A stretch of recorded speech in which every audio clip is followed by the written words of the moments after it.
दोस्तों, थायराइड ग्रंथि हमारे शरीर की एक महत्वपूर्ण अंतःस्रावी ग्रंथि होती है जो तितली के आकार की होती है और यह गले के अंदर स्थित होती है। यह ग्रंथि जो होती है वो T3 और T4 नाम के हार्मोन स्रावित करती है और ये हार्मोन जो होते हैं वो शरीर का मेटाबॉलिज्म जो है उसको नियंत्रित करते हैं। साथ ही साथ ये हार्मोन जो होते हैं वो हृदय जो है, हार्ट उसको, और तंत्रिका तंत्र जो है उसके कार्यों को भी नियंत्रित करता है। यदि किसी कारण से ये जो हार्मोन जो होते हैं T3 और T4 हार्मोन उसका उत्पादन बढ़ जाता है या थायराइड ग्लैंड जो होती है वो अति सक्रिय हो जाती है और उसके कारण से जो स्थिति उत्पन्न होती है उसी को हाइपरथायरॉयडिज्म कहते हैं।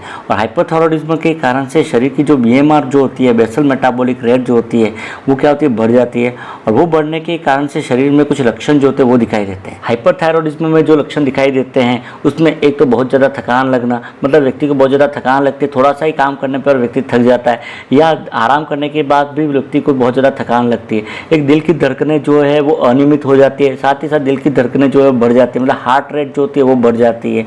एक वजन जो होता है वो कम होने लगता है, मतलब व्यक्ति वजन नहीं कम करना चाह रहा है तब भी बिना किसी कारण से व्यक्ति का वजन जो होता है वो कम होने लगता है। वजन तो कम होता है लेकिन साथ ही साथ व्यक्ति की भूख जो है वो बढ़ जाती है, मतलब व्यक्ति खाना तो ज़्यादा खाता है लेकिन वजन जो होता है वो कम होने लगता है। एक गर्मी के प्रति सहनशीलता जो होती है वो कम होती है, और हल्की सी गर्मी होने पर भी वो व्यक्ति गर्मी जो है वो सहन नहीं कर पाता है। एक व्यक्ति को बेचैनी होने लगती है, बहुत ज़्यादा चिंता होती है, व्यक्ति जो होता है वो चिड़चिड़ा हो जाता है, मतलब चिड़चिड़ापन जो है वो होने लगता है। एक गले के अंदर सूजन जो है हो सकती है। एक थायराइड ग्रंथि जो होती है उसका आकार बढ़ जाता है और उसका आकार बढ़ना उसको गोइटर कहते हैं और गोइटर के कारण से गर्दन जो है उसके अंदर सूजन दिखाई देती है।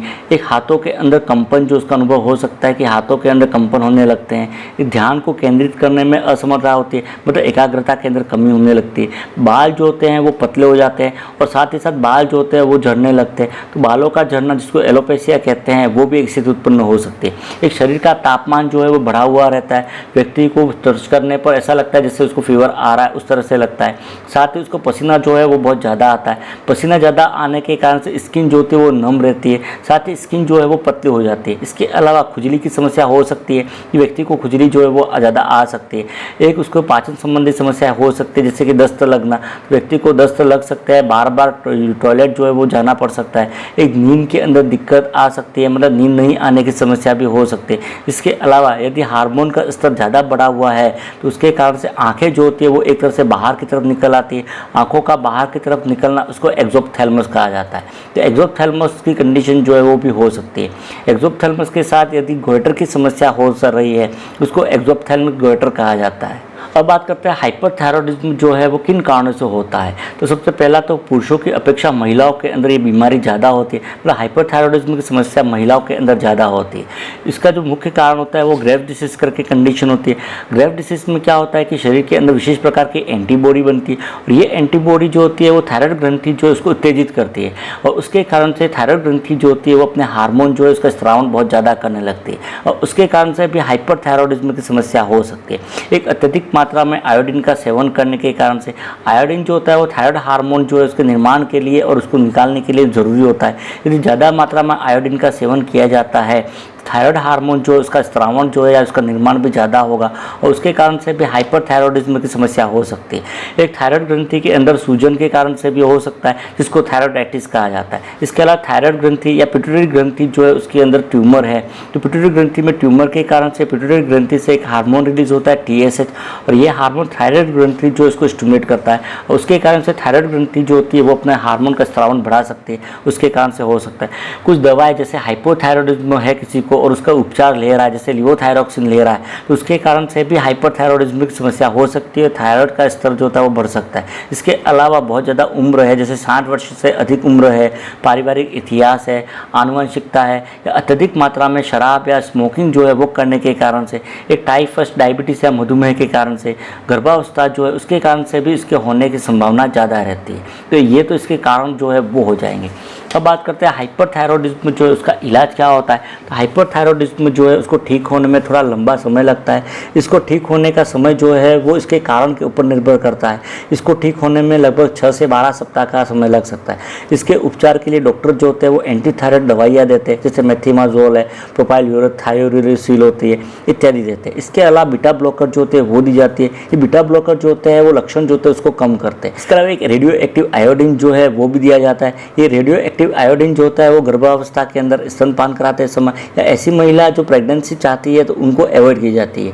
यदि इससे ठीक नहीं होता है तो फिर सर्जरी की जाती है। सर्जरी जो होती है इसमें वो थायराइडक्टमी की जाती है, जिसमें थायराइड ग्रंथि जो होती है उसके कुछ भाग को या पूरी थायराइड ग्रंथि जो है उसको काट करके निकाल दिया जाता है। ये तो इसका इलाज हो गया। अब बात करते हैं हाइपरथायरॉयडिज्म के अंदर क्या चीज़ें नहीं खानी है। तो हाइपरथायरॉयडिज्म के अंदर आयोडीन वाली चीज़ें जो है उनका सेवन कम करना, जैसे आयोडीन युक्त नमक जो होता है, अंडा जो है, अंडे का पीला भाग जो होता है वो है, मछली जो होता है, सी फूड जो होता है या सी वेजिटेबल जो होती है वो है, डेयरी प्रोडक्ट जो है उनका इस्तेमाल नहीं करना है। इसके अलावा सोया जो है उसका सेवन नहीं करना है, जैसे कि सोया है, सोया सॉस होता है, टोफू होता है जो कि सोयाबीन से बनता है, या सोयाबीन का तेल जो है उसका सेवन भी नहीं करना है। इसके अलावा कैफीन युक्त पदार्थ जो होते हैं उनका सेवन भी कम करना है, जैसे कॉफ़ी जो है, काली चाय जो है, चॉकलेट जो होता है, या सोडा जो है, या एनर्जी ड्रिंक जो है वो जिसमें कैफीन की मात्रा ज़्यादा होती है तो इनका सेवन भी कम करता है।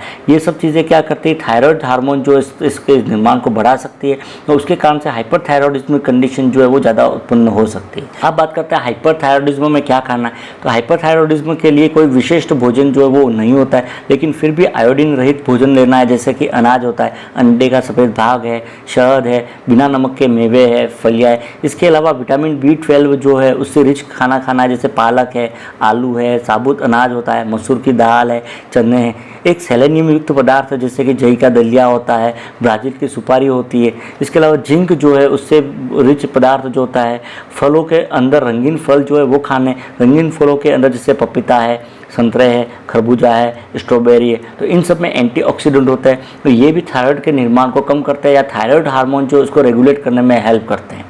अब बात करते हैं हाइपरथायरॉयडिज्म जो उसके कारण से क्या जटिलताएं हो सकती है।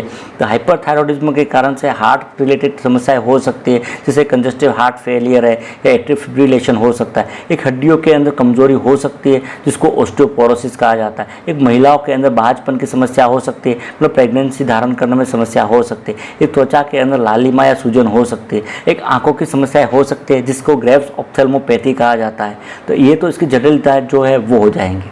तो ये था हाइपरथायरॉयडिज्म। हेल्थ रिलेटेड वीडियो देखने के लिए चैनल को सब्सक्राइब कीजिए।